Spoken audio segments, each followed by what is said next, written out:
Hello Beth, and hello Ronan. Alright. What would you say is the most difficult thing about this production? I think the most difficult bit for me is finding my character, because my character is so different. She's not even really a person, she's a spirit in hell, so that's the hard bit, figuring out the characterisation. Train fares are pretty bad. No. The hardest thing for me has been, on a character basis, putting myself in the mind of someone that is unworldly, because how do you see a lot of walks in life, and you see a lot of different people and different sort of people in life who you can take things from. So for someone like the Attendant, who is out of this world, quite literally, that was a bit of a challenge. It's the first thing to, come up with things. Is he a loner? How does he walk? How does he talk?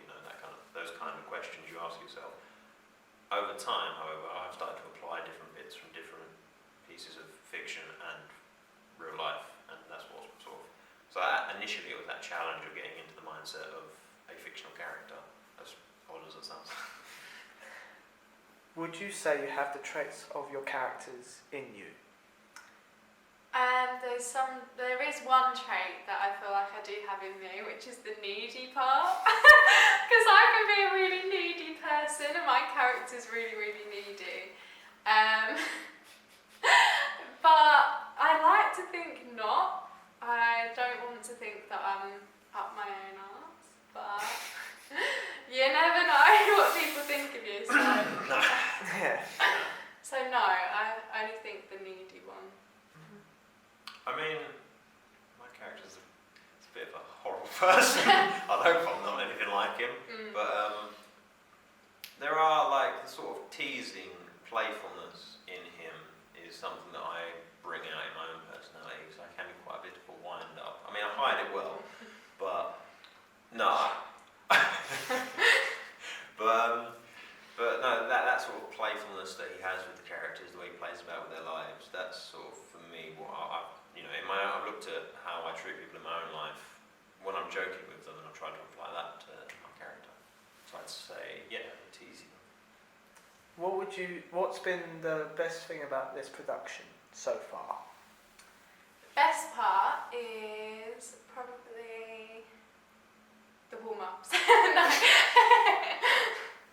She loves that cardio. The cardio.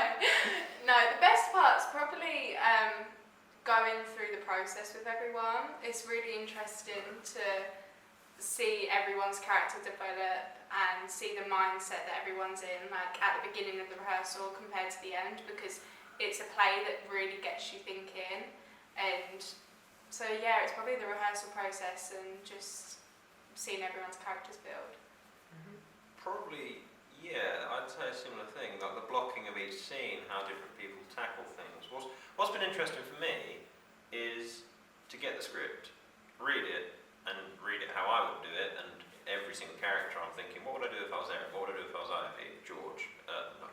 Gordon. George is the fifth character, we left him out, unfortunately. Gordon, Erin, Ivy, the Attendant. So I went through and looked at all four characters and thought, what would I do if I was in each one? And then to see how the other people have tackled them and changed them, and I'm like, oh, that's interesting, I didn't even think about that. Or I've seen people I've seen people come in and do something, I'm like, yeah, I did the same thing, that's the right direction. That's been a real interesting eye-opener for me. Speaking of characters, if there's another character you'd play in this cast, who would it be and why? If I was a male, I'd want to play Gordon. I think Gordon's character, there's so many different ways you could go with who he is, and so I'd really want to experiment that. And just the lines he has, you can really just play on what sort of person Gordon is, so that's who I'd want to be. I'd want to be the director. No.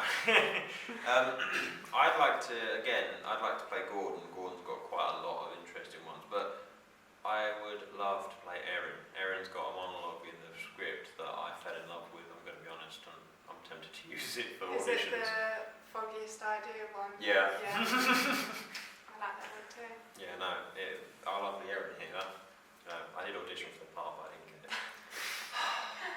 No, hard feelings. No, but Erin and Ivy are really interesting characters. I mean, they're all three of them are really juicy characters you can really sink your teeth into and get the most out of. And if I had to pick one, it would be Erin or Ivy. If I was going to, I can't choose between them. They're both really good. What do you love about your characters? I think I like being able to sort of say what I'm thinking and not have any repercussions, I guess. So in it, Erin's so above everyone else that she thinks she's so above everyone else, and I think I love experimenting with that sort of part, like figuring out how other people can react to what you say to them. But then I also like at the end how it's so contrasted to how she is at the beginning to when she's downgraded herself so much. So I just love the character change in Erin. There's a lot to like about the Attendant, I'll be honest, because he's so. I think what I like about the Attendant is that he has such a.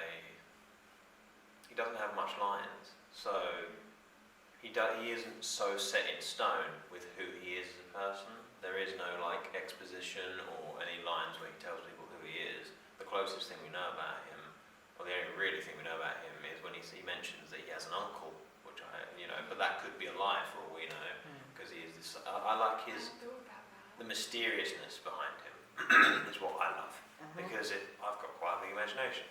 So I've got home and it's like, in Always Sunny in Philadelphia, Charlie's just got the wall with all the wires crossed and he's like, it leads to all these different rabbit holes. It's like that. The mystery of his character is what I fell in love with, because I went down the rabbit hole and I've sort of come up with so many ideas. What do you hate about your characters? Oh, I think I hate just what she's done. I hate what she's done in her life. I don't want to give any spoilers, but I really, really, I can't imagine someone doing what she's done and being in so much denial that they can't even admit it to themselves, let alone anyone else. That's what I hate about it. Probably the mystery behind it. No,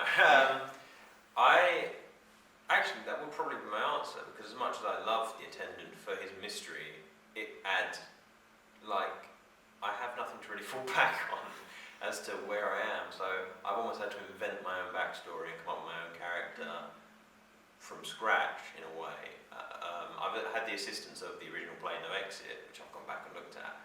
But I guess what I dislike about my character is that he's not in it enough. No. I dislike that he. It's not dislike. I find it challenging that he hasn't got anywhere. But at the same time, I find that a fun challenge, because it means I've got to do more work and put more effort into my character building, which I find really interesting. And without giving any spoilers away, what is your favourite line and why?